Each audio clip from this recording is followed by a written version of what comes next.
이번 시간은 2022년 11회 변시 1문 문제를 같이 풀어보겠습니다.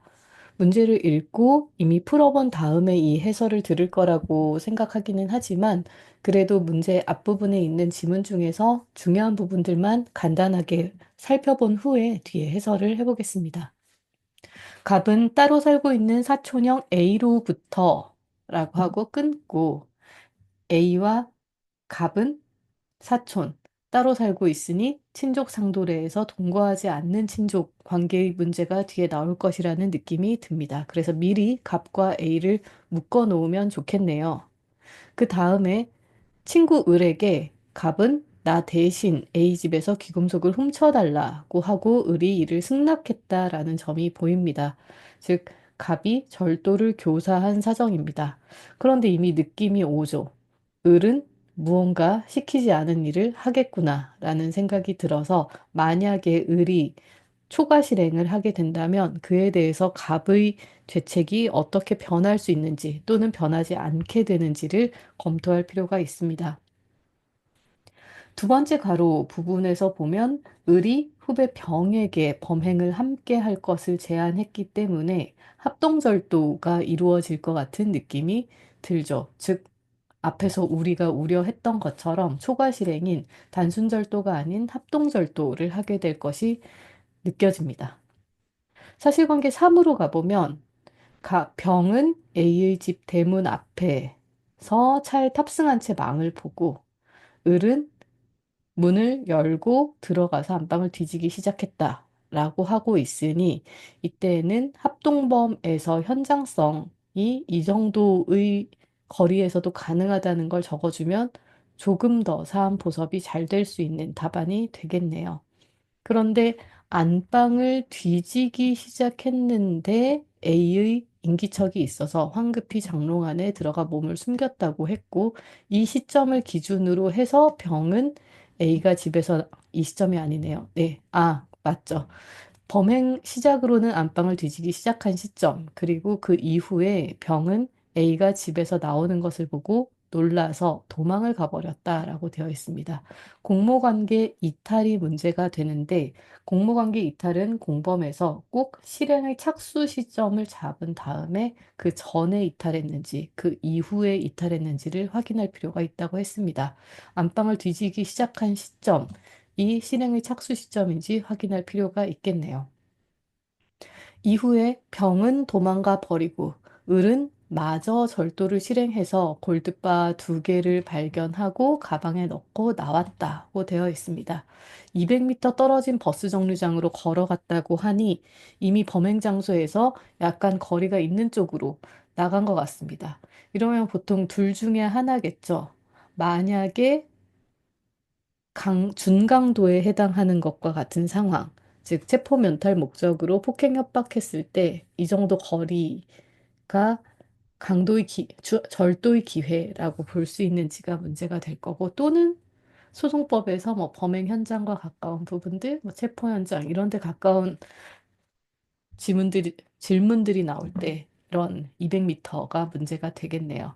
아래로 가서 보니까 A가 결국 다시 도둑이 든 것을 알게 되어서 을을 발견했다라고 되어 있습니다. 버스 정류장에서 을을 발견하고 다그치면서 집으로 같이 가자고 해서 을은 다시 집으로 따라왔는데 여기서 바로 체포 면탈 목적으로 A 가슴을 세게 밀쳐서 상해를 입히고 도망쳤다라고 되어 있습니다. 그래서 앞서 말했던 것 같은 중강도 부분이 문제가 되겠습니다. 사실관계 6으로 가보면 옛 여자친구에게 빌려간 돈을 갚으라고 하면서 동영상을 관련한 협박, 공갈과 같은 모습이 보이고 있습니다. 그리고 경찰에 신고했다라고 하기 때문에 결국 100만 원을 받지는 못한 것 같아서 이 범죄에 대해서 기수가 되지는 않을 수 있다라는 생각이 드네요. 이 정도로 문제를 간단히 봤고 해설로 넘어가 보겠습니다. 첫 번째 문제는 갑을 병의 죄책을 묻는 문제입니다. 죄책 중에서는 교사범보다는 정범을 먼저 검토하는 게 좋기 때문에 2번, 3번 사실관계에서 함께 했었던 을과 병의 합동절도 부분을 먼저 적어 주어야겠습니다. 그래서 목차는 을과 병의 죄책, 특수절도, 합동범 문제를 다루게 되고요. 을과 병이 공모하고 실행행위를 분담했다라는 점들을 간단히 적어줄 수 있습니다. 특히 나아가서 합동범에 해당한다고 하면 합동범에 대해서 꼭 적어야 하는 키워드가 있겠죠. 여력이 있다면 학설 대립이 있다는 부분도 적어주시고요. 꼭 적어야 되는 부분은 판례의 현장설의 키워드입니다. 현장설에 따라서 주관적 요건으로서는 공모, 객관적 요건으로서는 시간적, 장소적 협동에 따른 실행행위 분담이 필요하다라고 할 수 있습니다. 현장설에 따를 경우 이때 합동범위 성립하나요? 아까 문제에서 제가 조금 강조했었던 것처럼 똑같이 쓰는 것 같지만 조금 더 잘 쓴다바는 이런 데서도 모양이 보이거든요. 여기 제가 지금 줄치고 체크한 부분 보시면 현장설에 따를 경우에 집 앞에서 망을 보는 행위, 집 안에서 절도하는 행위도 시간적, 장소적 협동이 인정되는 것이 맞다라는 걸 조금 강조해서 적으면 더 밋밋하지 않고 좋은 답안으로 포섭하는 것이 됩니다. 그래서 을과 병은 합동범위 인정된다라고 정리할 수 있겠네요.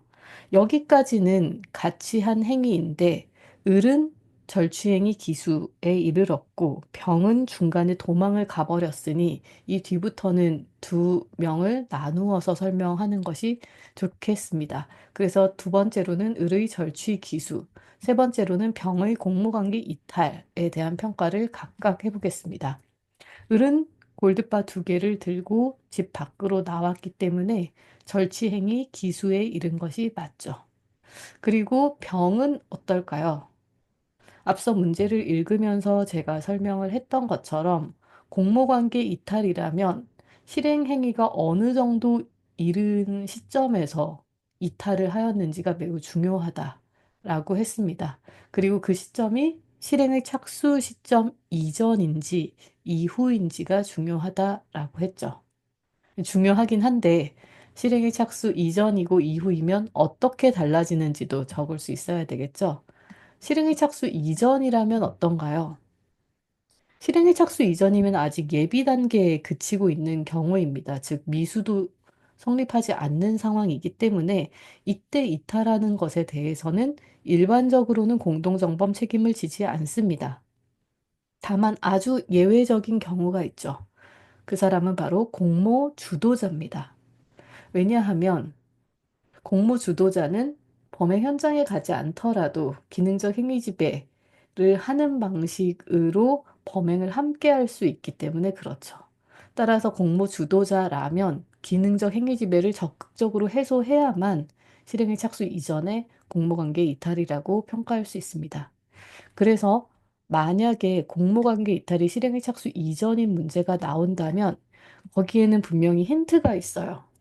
누가 공모를 주도하고 있는 지가 보일 때가 있습니다. 특히 그 사람이 도망을 갈 때라면 그 사람이 주도하고 있는 사정이 보여요. 막 범행을 함께 하자고 먼저 제안하거나 내가 이 집의 평면도를 다 알고 있다. 이렇게 하고 저렇게 하면 된다라는 식으로 주도하는 사람이 있는데 그 사람이 이탈을 한다면 바로 지금 설명한 것처럼 단순한 이탈로는 불과하고 이때에는 기능적 행위 지배를 적극적으로 해소해야 된다. 라고 말할 수 있지만 이건 아주 예외적인 거고 다시 일반론으로 정리한다면 실행의 착수 이전에는 일반적으로는 공동정범 책임을 지지 않습니다. 반대로 실행의 착수 이후가 되면 어떻게 될까요? 이미 두 명 이상의 공동정범은 미수 단계에는 이른 시점이죠. 그렇기 때문에 이때는 문제가 공모관계 이탈이라는 키워드보다는 공동정범의 미수라는 키워드가 더 어울리는 상황이 됩니다. 그럼 지금 상황은 실행의 착수 이전 상황인가요? 이후 상황인가요? 절도범에 대해서는 물색행위시설을 따르고 있고, 앞에 문제에서 제가 안방을 뒤지기 시작했다라는 시점을 말씀드렸습니다. 이 시점이 물색행위시설에 따라서 실행의 착수 이후라고 평가를 하면 되겠죠.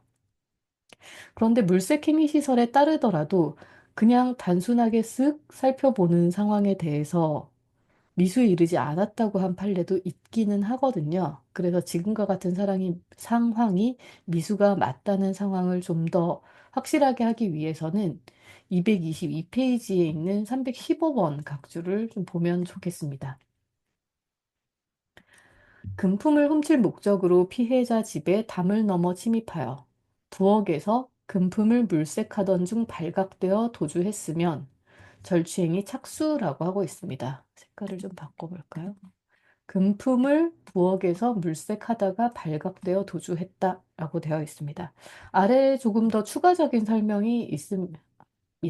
아래에 있는 2003년 판례를 좀 더 보면 좋을 것 같은데요. 안방으로 들어가서 여기저기 둘러보다가 절취할 재물을 찾지 못하고 다시 거실로 나와서 두리번거리다가 그때 피해자를 만나게 됐다라고 합니다.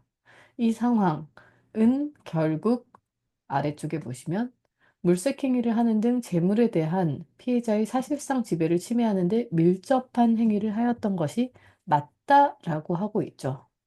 반대되는 케이스도 그 앞에 적혀 있습니다. 바로 제가 읽었던 같은 문장의 앞부분인데요. 이와 같이 피고인이 방 안으로 들어가다가 곧바로 피해자에게 발각되어 물색행위 등을 할 만한 시간적 여유가 있었던 경우라면 모르겠는데 그것이 아니라 피고인이 방 안까지 들어갔다가 절취할 재물을 찾지 못하고 거실로 돌아 나온 것이라면 이것은 밀접한 행위를 하는 것이 맞다라는 거죠. 그래서 목적한 곳을 들어갔다고 하더라도 무조건 물색행위 시설에 따라서 실행에 착수가 되는 것은 아니고 지금처럼 어떤 타겟을 가지고 있는 상황에서 뒤지고 있는 상황이라면 이때는 물색행위를 시작한 것이 맞다고 볼 수 있습니다. 222페이지 제일 위쪽으로 올라가서 제가 지금 초록색으로 치우고 있는 부분인데요. 지금 상황은 귀금속이라는 절도품을 특정해서 안방을 뒤지고 있는 상황이었기 때문에 물색행위를 시작한 것은 맞는 것으로 볼 수 있겠죠. 따라서 앞에서 정리한 것처럼 지금 상황은 실행의 착수 이후 상황의 이탈이기 때문에 공범의 미수가 문제되는 사안입니다. 그런데 갑은, 갑이 아니라 병이죠. 병은 A가 집에서 나오는 것을 보고 놀라서 도망을 가버렸다라고 하니까 사실은 외부 사정과 불이익한 변화가 있는 상황에서의 두려움에 따른 미수로 보입니다. 따라서 중지미수로는 평가가 될 수 없는 상황이고요. 실행의 착수 이후에 만약에 그 공범관계 이탈이 자의에 의한 것이라면 그때는 중지미수가 문제가 될 수 있겠죠. 그런데 이때도 중지하는 사람이 자기 혼자 중지를 한다고 해서 중지미수가 되는 것은 아니죠. 자기 행위를 중지하는 것뿐만 아니라 공범 전원의 실행행위를 중지하거나 결과 발생을 방지해야지 중지미수로 평가될 수 있습니다. 근데 지금 상황은 우선은 두려움에 의한 행위이기 때문에 중지미수로 평가될 여지도 없고, 나아가서 방금 중지미수 요건으로 설명한 것처럼 공동정범인 을의 실행행위를 중지시키거나 결과 발생을 방지한 바도 없죠. 따라서 어떻게 보더라도 미수로 평가되기는 어렵습니다.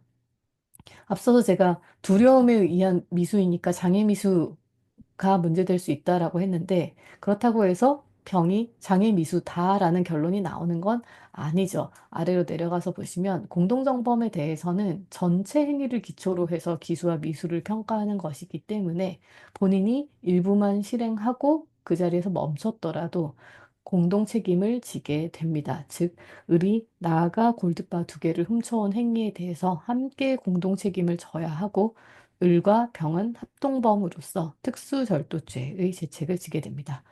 끊고 이렇게 하고 나면 처음에 우리가 문제를 읽었을 때 갑이 단독으로 절도를 하는 행위에 대한 교사를 했다는 것과 연결을 시켜야 되겠죠. 그래서 이미 노트를 해서 갑에게는 정범의 초과 실행에 대해서 교사범 죄책 어떻게 되는지 적어둬야 되겠습니다. 나아가서 을은 조금 더 범행을 했습니다. 앞서서 문제 읽을 때 4번, 5번 사실관계에서 나왔던 이야기들이죠. 준강도에 관련된 범행을 한 것이 맞는지가 문제가 됩니다.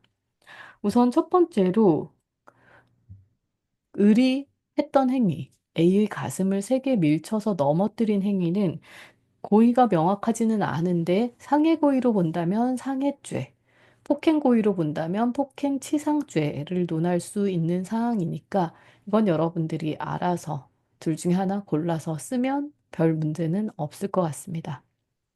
두 번째는 절도의 기회에 체포 면탈 목적으로 폭행했는지의 문제입니다. 어차피 되지 않으니까 안 써도 되는 거 아닌가요? 라고 질문을 할 수도 있는데, 문제에서 보면, 제가 지금 초록색으로 긋고 있는 부분요. 219페이지 사실관계 5의 아래에서 네 번째 줄에 보면, 체포를 면탈할 목적으로 세게 밀어 넘어뜨렸다라고 되어 있으니, 이것은 체포 면탈 목적에 관련된 힌트를 주면서 준강도 문제에 대한 쟁점을 적어달라는 뜻으로 이해해야 되겠죠. 그래서 중강도의 절도의 기회가 맞는지라는 목차를 새로 만들었습니다. 절도의 기회 폭행을 한 것인지가 문제가 되는데, 이때 절도의 기회라고 하는 것은 사회통념상 범죄 행위가 완료되지 아니했다고 인정되는 시점 또는 바로 직후 정도의 상황을 의미하는 것입니다. 사안에서는 200m 떨어진 버스 정류장이라고 되어 있고, 우선 버스 타려고 버스 정류장으로 걸어갔다가 시간도 나오네요. 문제를 다시 가서 보면 11시에 갔다가 11시 10분에 A가 알게 된 상황이라서 을을 발견한 시점은 11시 10분보다도 더 이후의 시점이 됩니다. 시간적으로도 약간 상황이 시간 물리적 거리, 물리적이 아니네요. 시간적으로 떨어져 있는 상황이고요. 장소는 버스 정류장에서 다시 A의 집으로도 이동을 했기 때문에 장소도 이동이 있는 상황입니다. 즉, 어떤 상황으로 보더라도 시간적, 장소적으로 밀접한 상황이라고 보기는 어렵습니다. 따라서 절도의 기회에 폭행한 것으로는 볼 수 없어서 준강도의 요건은 충족되지 않습니다. 따라서 만약에 준강도로 본다면 그 이후에 상해 또는 치상의 죄책이 이어져서 강도 상해나 강도 치사상이 되겠지만 지금은 중강도가 아니기 때문에 그렇지 않은 상황인 것입니다. 따라서 을은 준강도 상해, 준강도 치상과 같은 죄책을 지지는 않고 상해나 폭행치상 그 자체에 대한 죄책만을 지게 되겠죠. 따라서 상해죄 또는 폭행 고의로 본다면 폭행치상죄가 성립하게 되고, 앞서 다루었던 특수절도죄와는 분리되는 범죄이기 때문에 실체경합 관계가 될 겁니다. 이때는 경합 자체가 중요한 쟁점은 아니지만 특수절도와 연결되는 준강도가 아니라는 걸 강조하기 위해서 실체경합이라는 내용을 써주는 게 조금 더 좋을 것 같습니다. 세 번째로 갑의 죄책을 살펴보겠습니다. 갑은 사실관계 1에서 을에게 범행을 교사한 사람이었습니다. 따라서 절도죄의 교사범에 해당하는 사람이죠. 하지만 특수절도를 교사한 바도 없고 A에 대한 폭행치상도 교사한 바가 없습니다. 즉, 이러한 초과 실행에 대해서 교사범은 어떤 죄책을 지는지가 문제가 됩니다.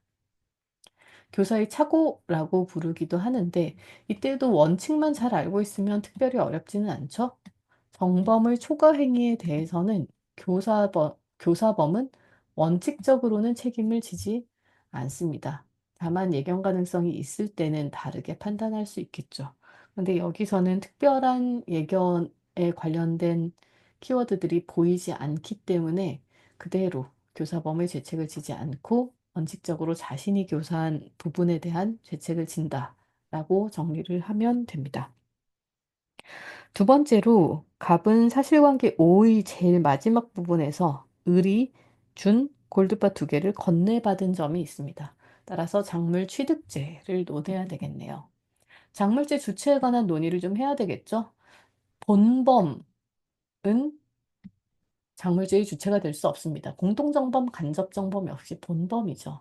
하지만 교사범은 작물죄의 주체가 될 수 있습니다. 여기서는 이 부분을 반드시 적어줘야 되는 것이 쟁점이고요. 따라서 교사범 갑은 작물죄의 주체로서 작물 취득죄가 성립합니다. 제가 이것도 여러 번 이야기를 했었던 것 같은데 그냥 작물죄가 성립한다라고 적지 마시고 작물 취득죄인지 작물 보관죄인지 구별을 해서 잘 적어주면 좋겠습니다. 사실관계 1에서 보면 귀금속을 훔쳐 달라, 귀금속을 가져다 주면 살해를 하겠다라고 되어 있으니까 취득의 고의를 가지고 있는 것이 맞네요. 소결로 가서 보면 그래서 갑은 절도 교사, 작물 취득의 죄책을 지고 있습니다. 상대적 친고죄에 관련된 부분은 사실 여기는 꼭 적을 필요는 없는데요. 제가 지난번에 언젠가 이 상대적 친고죄에 관련된 수업을 했을 때 질문을 좀 많이 받았었는데 만약에 지금처럼 사촌형 A라고 되어 있어서 상대적 친고죄 문제라는 것을 알게 되었는데 뒤에 소송법 쟁점에 그런 내용이 하나도 들어가 있지 않으면 그때는 형법 자리에서 이렇게 간단하게 적어주는 건 도움이 됩니다. 혹시 모르잖아요. 보통은 배점이 없을 것 같은데요. 늘 혹시 모르니까 우리는 예상하지 못한 배점들을 봐온 사례가 있으니까요. 아주 짧게 적어주면 되고요. 만약에 뒤에 상대적 친고죄와 관련된 소송법적 쟁점이 있으면 이 자리에는 굳이 안 적어줘도 괜찮습니다. 바쁜데 두 번 적을 필요는 없습니다. 이제 병의 죄책 마저 가보겠습니다. 병은 사실관계 6에서 또 추가 범행을 한 바 있습니다.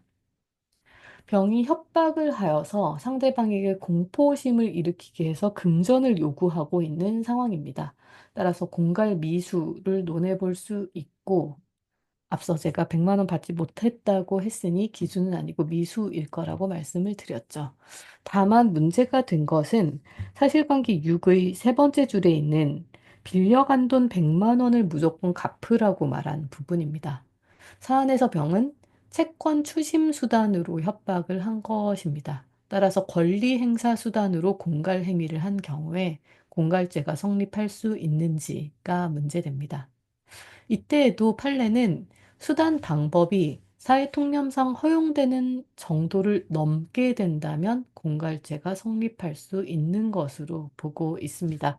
아래쪽 319번 각주에 있는 판례입니다. 해악의 고지가 비록 정당한 권리 실현 수단으로 사용된 경우라고 하더라도 사회통념상 허용되는 정도나 범위를 넘어버리게 된다면 그것은 공갈의 시행착수라고 보아야 한다라고 하네요. 따라서 이 상황에서도 채무 변제라는 권리 행사 수단으로 행위를 한 것은 맞지만 그 요구 상황에서 성관계 동영상을 가족이나 친구들에게 공개하겠다고 한 것이기 때문에 사회통념상 허용되는 정도를 넘은 것으로 보입니다. 두 번째는 성폭법 14조의 3 1항에 있는 촬영물 등 이용 협박입니다. 지금 우리가 보고 있는 시험 문제는 2022년 변시 1문이니까 2022년 1월에 나왔던 문제인 거죠. 즉 2021년 말 정도의 문제가 만들어졌을 건데요. 그때를 기준으로 해서 보면 320번 각주에 있는 것처럼 성폭법이 2020년에 시행되면서 한 1년 정도 지난 내용들이 시험에 나온 겁니다. 이때 새롭게 좀 다듬었던 내용들인데요. 카메라 등 이용 촬영 등에 있어서 법정형이 상향되고 또 자신의 신체를 직접 촬영한 경우에도 대상자 의사에 반해서 반포 등 행위를 하면 처벌된다는 점을 명확하게 하기 위해서 14조의 3이 만들어졌습니다. 그리고 그렇기 때문에 그 내용들을 좀 알 수 있는지 묻고 싶어서 이 문제가 나온 거죠. 다시 올라가서 좀 살펴보면 14조의 3 1항에 관련돼서 이렇게 성적 욕망이나 수치심을 유발할 수 있는 촬영물, 복제물을 이용해서 사람을 협박할 때 14조의 3 1항 촬영물 등 이용 협박죄가 성립할 수 있습니다. 이 상황에서도 동영상은 합의하에 촬영된 것이기는 하겠지만 그 자체로는 성적 욕망이나 수치심을 유발할 수 있는 촬영물이 맞는 것이고요. 그런 동영상을 캡처한 사진 파일을 첨부하는 방식으로 협박을 한 사정이 보입니다. 추가적으로 이야기를 해 본다면 이것도 수업 시간에 제가 지나가면서 이야기를 했던 것 같은데요. 즉, 2022년 시험에서는 2020년에 본조 신설된 취지들에 관련된 내용들이 조금 추가될 수도 있겠지만, 신설되고 또 수정된 내용들이 추가될 수 있겠지만, 지금은 좀 개정된 내용들이 들어가 있죠. 개정된 내용들은 어떤 부분이냐면, 허위 영상물, 즉 딥페이크에 관련돼서도 이 부분들이 모두 추가된 내용들이 있습니다. 바로 개정 2024년 10월에 된 부분들이 그 부분입니다. 한참 딥페이크 대학생, 심지어 중고등학생까지 문제가 된 상황이 있었고, 그때 좀 급하게 개정이 된 바가 있죠. 그래서 제가 앞으로 문제가 나온다면 딥페이크에 관련된 걸로 나올 확률이 더 있지 않겠냐라는 말씀을 드렸었는데요. 이에 관련돼서는 14조 2도 보시고 14조 3도 같이 봐주셔야 됩니다. 이제 넘어가서 상해죄로 가보겠습니다. 이 3번은 여러분들 한번 그냥 읽어보세요. 의무 없는 일을 하게 한 것으로 보기는 어렵기 때문에 14조 3 2항에 관련된 범행은 성립하지 않는 것으로 보았습니다. 마지막으로 상해에 관련돼서는 이 상해는 의리했던 상해, 즉 공범이 초과 실행한 부분에 대해서 병이 어떤 죄책을 지어야 하는가의 문제입니다. 앞서서 본 것과 마찬가지로 교사범과 마찬가지로 공동정범도 그대로죠. 초과 실행한 부분에 대해서는 원칙적으로는 죄책을 지지 않습니다. 다만 이때도 예견할 수 있었을 때는 책임을 져야 할 때가 있죠. 하지만 지금은 그런 사정이 또 보이지 않기 때문에 병에게 상해까지 이르게 된 부분에 대해서는 죄책을 물을 수 없습니다. 이 정도로 해서 갑을 병의 죄책을 물었던 첫 번째 문제를 해설을 해봤습니다. 이제 문제 2번부터 쭉 가볼게요. 문제 1번인 형법 쟁점이 55점이었고 뒷부분에 소송법 문제들이 3개 있지만 다시 가, 나 있으니 사실은 소속법 문제가 5개나 나온 거네요. 그래서 소속법 문제를 더 잘 풀어야 점수가 잘 나올 수 있을 것 같은 그런 시험 문제였습니다. 문제 2번. 경찰 수사로 위 범행이 밝혀지자 A는 수사 단계에서 갑을 병을 고소하였다라고 합니다. 네, 아까 말씀드린 것처럼 소송법에서 친고죄 문제가 나오면 앞에 형법에서는 안 적어도 된다고 하니까 했는데 뒤에서 친고죄 관련된 부분이 나왔네요. 가는 A가 갑에 대해서 처벌을 원하지 않는다라고 고소를 취소했을 때 함께 재판받는 갑의 병에 대해서 법원이 어떻게 판단해야 하는가를 묻고 있습니다. 즉, 서로 친고죄 관계에 있는 갑뿐만 아니라 의 병을 동일하게 평가할 것인지 또는 다르게 판단해야 되는지가 문제되는 상황입니다. 고소 취소에서 고소 불가분 원칙이 어디까지 적용될 것인가의 문제이죠. 상대적 친고죄에서 고소 불가분 원칙에 대한 내용들을 좀 정리해주면 되겠습니다. 우선 첫 번째, 신족 상돌의 규정이 적용되는 범죄라는 걸 간단하게 적어주고 시작을 하고요. 갑과 A는 동거하지 않는 사촌으로서 상대적 친고죄에 해당하는 사안이다라는 걸 적어주면 됩니다. 다만 을과 병은 A와 친족 관계가 없기 때문에 이때는 친고죄가 아닌 것으로 보아야겠죠. 다만 지금과 같은 상대적 친고죄는 그 성질 자체가 범인과 피해자 사이의 신분 관계에 따라서 친고죄가 되느냐, 되지 않느냐의 문제이기 때문에 고소의 주관적 불가분 원칙과 관련해서 이러한 상대적 친고죄에 대해서는 신분자에 대한 고소 취소가 신분 없는 공범에게는 효력을 미치지 않습니다. 사실 너무 당연한 결과이겠죠. 따라서 갑에 대해서 고소 취소하는 내용은 갑에 대해서는 효력을 미치게 되는데 친고죄로 처음부터 다루어지지 않는 을과 병에 대해서는 효력을 미치지 않습니다. 따라서 갑 따로, 을병 묶어서 따로 이렇게 답을 적어주면 되겠죠. 갑에 대해서는 친고죄 고소 취소의 효력이 미치고 있으므로 공소기각 판결을 선고하여야 하고 그때 해당되는 호까지도 한번 잘 봐주세요. 두 번째로 원래 친고죄로 다루어지지 않는 을과 병, 즉 친고죄 적용을 받지 않는 사람에 대해서는 고소 취소의 효력도 미치지 않으므로 이들에 대해서는 실체 판결을 선고하면 됩니다. 이제 문제 나로 가보겠습니다. 앞으로 가서 문제 나를 다시 읽어볼게요. 만약 훔친 골드바는 A가 잠시 보관하고 있는 것일 뿐 사실은 A의 친구 C의 소유물이라고 합니다. 그러면 골드바의 소유자는 C, 보관하고 있는 점유자는 A인 상황입니다. 수사 단계에서 A, C가 갑을병을 모두 고소하고 A, C가 공판 과정에서 갑에 대해서만 고소 취소장을 제출했다면 갑을병에 대해서 어떻게 판단해야 되는가가 되어 있습니다. 앞 문제는 10점이었는데 뒷 문제는 5점이니까 뒤는 더 짧게 써야 되겠네요. 5점짜리 문제는 몇 줄을 적어줘야 되는지 모르겠습니다. 간단하게 답을 잘 맞출 수만 있으면 점수를 잘 받아갈 수 있습니다. 친족 상돌의 규정이 적용되는 친족 관계가 소유자에게 적용되는 것인가, 점유자에게 적용되는 것인가가 문제가 되는 거죠.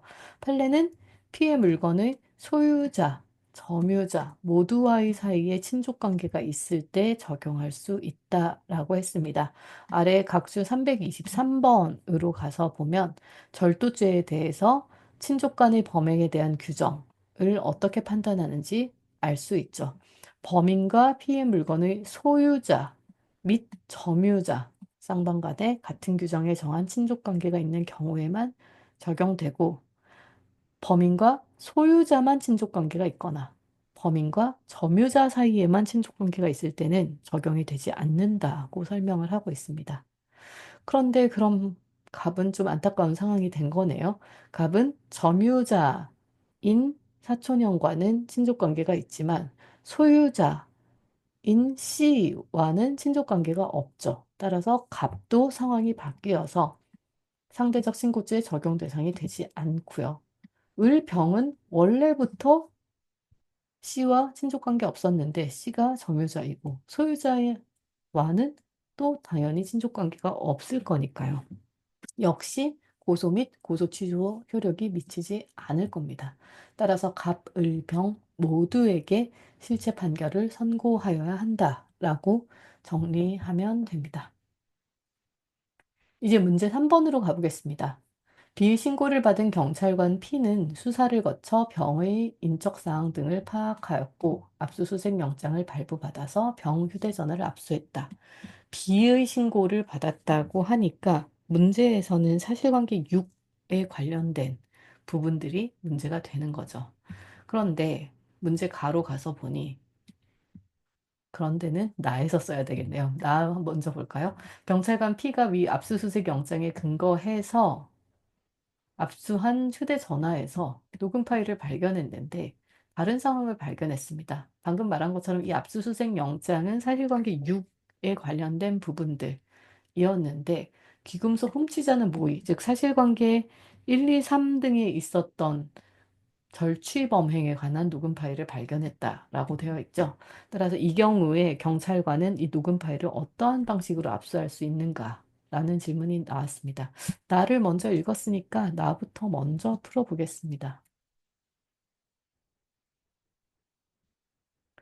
이 부분인 거죠. 휴대전화 별건 파일의 증거 능력을 어떻게 인정할 수 있는지가 문제가 됩니다. 원래 압수수색은 피해 사건과 관계가 있다고 인정되는 것에 한해서 가능하게 됩니다.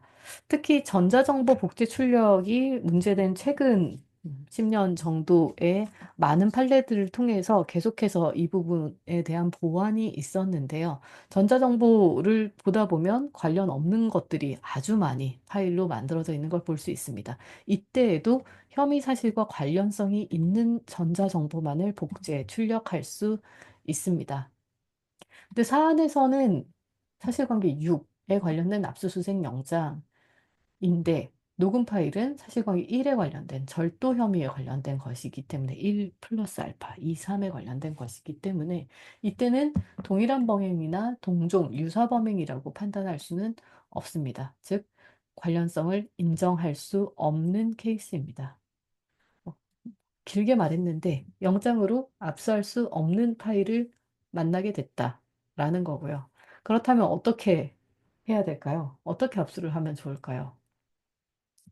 가장 좋은 방법은 이미 제출 받는 거죠. 늘 이미 수사를 하는 것이 가장 좋고요. 이미 제출물 압수의 방식으로 하는 걸 생각을 해볼 수가 있고, 그 다음에 만약에 이미 제출물 압수로 안 된다면 영장을 받아서 하면 되겠죠.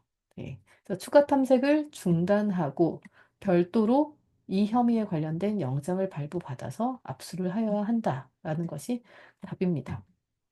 230면 각주 326으로 가서 본다면 이렇게 별도 범죄 혐의와 관련된 정자 정보를 우연히 발견한 경우 해야 하는 행위에 대해서 정리가 되어 있습니다. 추가 탐색을 중단하라. 별도 혐의에 대해서 압수수색 영장을 발부받아라. 그런 경우에 적법하게 압수수색을 할 수 있다라고 되어 있습니다.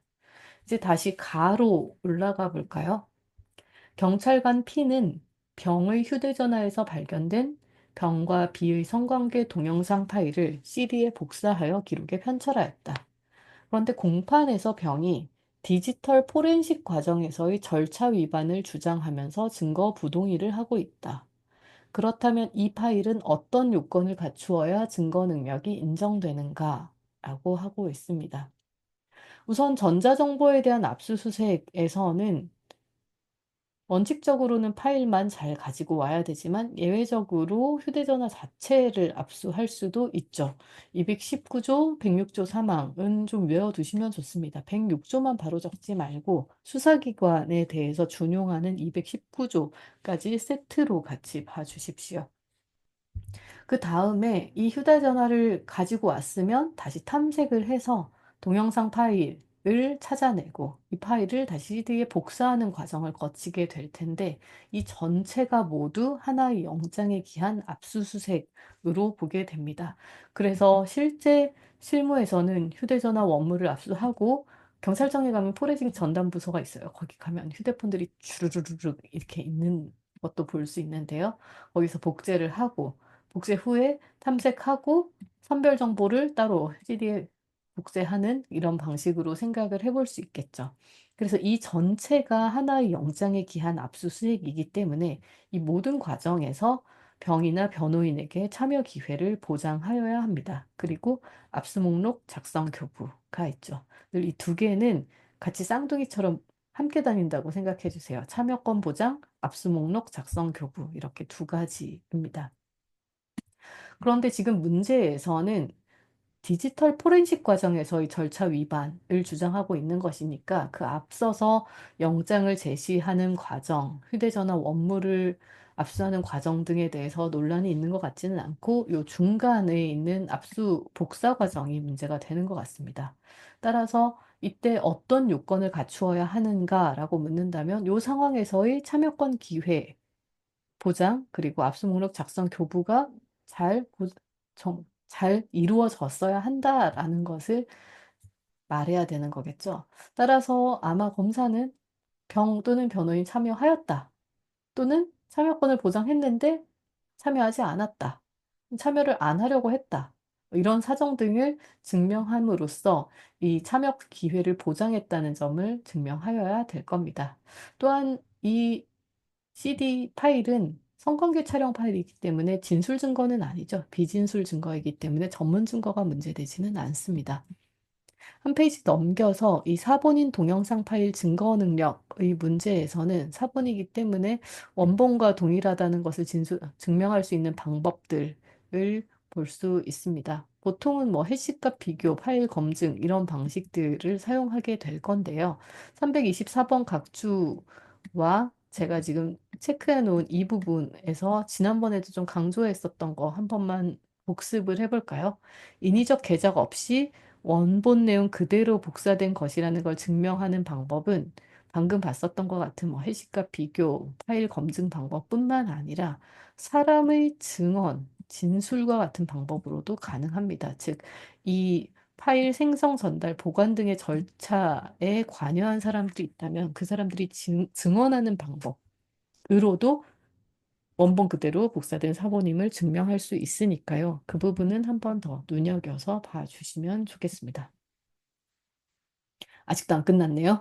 문제 4번이 있습니다. 만약 을과 병의 공범 사건에 대해서 을이 먼저 기소돼서 유죄 판결이 확정되고 그 다음에 병이 기소되었는데 병에 대해서는 무죄 판결이 선고 확정되었다고 합니다. 그러면 을의 입장에서는 너무 억울하겠죠. 그래서 을이 이것을 이유로 재심을 청구할 수 있는가라는 질문입니다.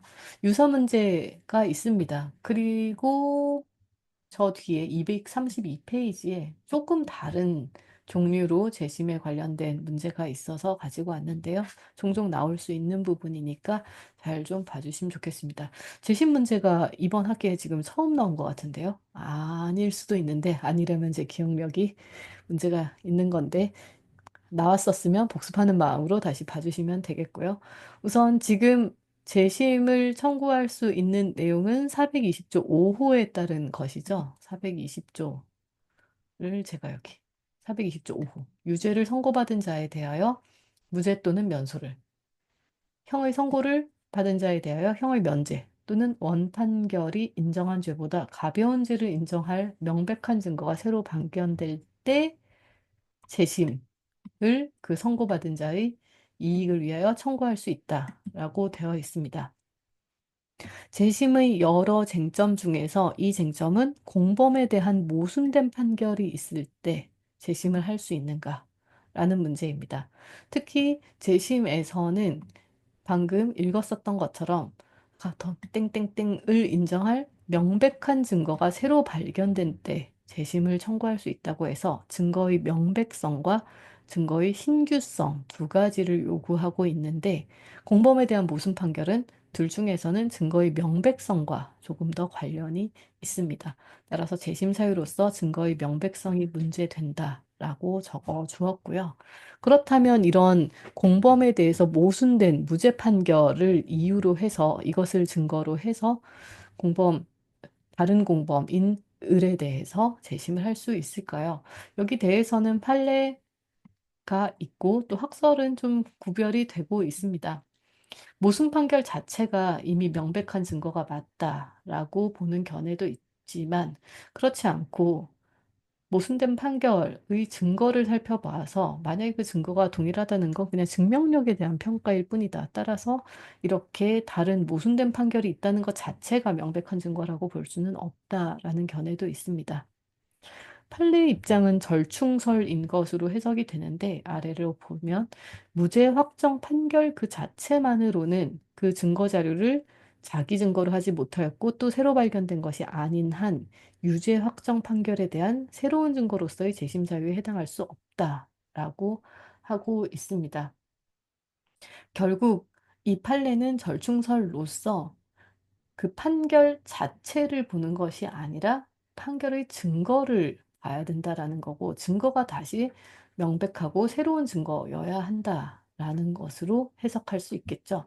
327번 각주 가장 끝부분에 가면 확정 판결 증거가 아닌 확정 판결 그 자체만으로 재심 사유에 해당하는 새로운 증거라고 할 수는 없다라고 하고 있습니다. 따라서 이러한 판례의 입장을 그대로 타당하다고 정리하고 결론을 내리면 되죠.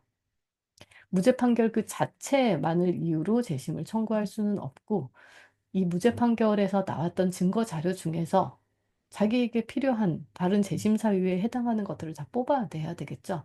자신 재판에서 증거 자료를 하지 못한 것으로서 유죄 판결을 파기할 만한 새로운 증거가 있다면 그것을 가지고 재심을 청구할 수는 있습니다. 유사 문제인 2015년 1차 모의 이문 문제 한번 보겠습니다. 사실관계 2로 가서 보면은 범행을 한 사람이 따로 있고 정이죠. 그 다음에 갑에게 공무원인 내가 걸리면 안 되니까 갑이 한 걸로 꾸미자 라고 하고 있습니다. 갑과 정은 서로 형동생 사이입니다. 이렇게 해서 갑이 가서 수사를 받은 상황에서 유죄 판결이 갑에 대해서 완전히 확정이 되었고, 갑이 나중에 자신의 명예를 회복하기 위해서 진범인 정을 밝힐 수 있는 충분한 증거, 예를 들어서 CCTV 화면 같은 걸 들고 재심을 할 수 있겠냐라는 질문을 하고 있습니다. 물론 재심이라고 대놓고 말하지는 않고 갑이 구제받을 수 있는 방법이 있는가라고 물었습니다. 문제에서 법원의 유죄 판결이 확정된 후에 구제받을 수 있는 방법이 있는가라고 물었으니 유죄 확정 판결에 대해서는 두 가지 구제 방법을 생각할 수 있다는 걸 우선 앞부분에 적어주면 좋겠습니다. 비상구제 방법으로 방금 살펴봤던 재심, 그리고 지난주였나요? 그 전주였나요? 비상상고가 있었죠. 비상상고는 확정 판결에 있었던 법령 위반을 뒤늦게라도 시정하는 형식적인 절차라고 했습니다. 재심은 사실 오인의 오류가 있을 때 판결 받은 사람의 이익을 위해서 확정 판결을 시정하는 절차입니다. 이 상황은 재심이 문제되는 상황이고 재심 요건 중에서 증거의 명백성 부분은 크게 문제되지 않는 것 같습니다. CCTV 화면과 같은 것은 명백해 보이죠. 판례는 증거의 명백성에서 어느 정도가 명백한 것이냐라는 질문에 대해서 확정 판결의 정당성이 의심되는 수준을 넘어서 그 판결을 그대로 유지할 수 없을 정도의 고도의 개연성이 인정되는 경우라고 말한 바 있습니다. 증거 명백성은 충족되는 것 같고요. 두 번째, 증거의 신규성이 문제가 되는데요. 증거는 새로 발견된 것이어야 합니다. 보통 법원에는 새로 발견된 것이겠죠. 법원에 제출하지 않은 증거니까요. 다만 피고인, 즉 청구인에 대해서도 신규성이 필요한지가 문제가 되는데 이에 대해서는 필요설, 불효설 등이 있지만 판례는 절충설을 취하고 있습니다. 절충설은 피고인에 대해서 원칙적으로 새로운 것일 필요는 없다라고 하지만 예외적으로 고의로 증거를 안 냈거나 또는 본인의 과실로 증거를 제출하지 않았다면 이런 경우까지 신규성을 인정할 수는 없다라고 하고 있습니다. 이 사안에서는 고의로 증거를 제출하지 않은 걸로 볼 수 있겠죠? 그렇기 때문에 재심 이유가 충족되지 않아서 재심 청구는 할 수 없다고 볼 수 있습니다. 이렇게 해서 2022년 11회 변시 1문 문제를 같이 풀어봤습니다.